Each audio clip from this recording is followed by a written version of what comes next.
Hey everyone, it's Amanda from Crystal Coast Originals. Thank you so much for joining me today.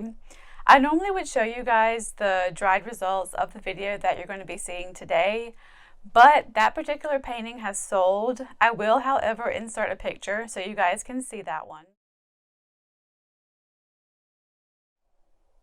I do, however, have another painting that is basically the same colors and a very similar composition that I'm going to show you guys so you can at least see some dried results. It is this one right here.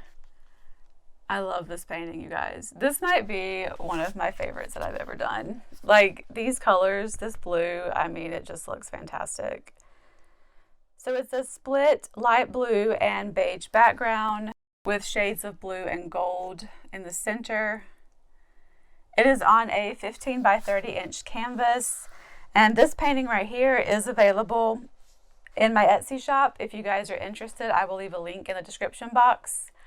The colors and the formula that I used will also be in the description box as well, so please don't forget to check that out. Thank you guys so much for watching, and I will see you on the next one.